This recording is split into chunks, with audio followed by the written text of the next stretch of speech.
ეხლა მე თქვენ გაჩვენებთ ჩემი ერთ-ერთი მოსწავლის შედეგს და იმასაც გეტყვით რატომ გამოვკვეთე სპეციალურად ცალკე მისი შედეგი. ეს არის მისი ორი payout-ი.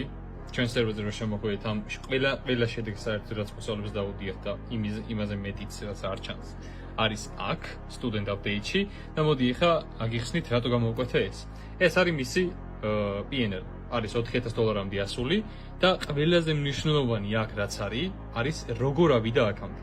და რაც გულისხმობ ეხლა ამაში, ანუ რა მნიშვნელობა აქვს როგორ ავიდა $4000-ზე ერთ trade-ში თუ ორ trade-ში შეიძლება ზოგმა თქვათ ეგ, მაგრამ ძალიან დიდი მნიშვნელობა აქვს. ტრეიდინგში ძალიან მნიშვნელოვანი არის სისტემატიურობა და ეს შედეგი მას აქვს სისტემატიურობით დადებული. 19 თუ 20 სატრეიდო დღე ეს სისტემატიურად ნელ-ნელა არანაირი დიდი მოგებები ერთი გავარდნილი, არანაირი ერთი დიდი წაგება და მერე ძლივს ამ მოსვლა იქიდან. არა, სისტემატიური ასვლა აქვს გაკეთებული აი ამ $4000-მდე. რაც არის ძალიან გამორჩეული. 68% აქვს win rate და დღე აქვს, აგერ 19 დღე აქვს ნატრეიდები. რაც დასაფასებელია და გამოსარჩევი და ჩემთვის ეს არის მთავარი, იმიტომ რომ ამას ვასწავლეთ ზუსტად აქ.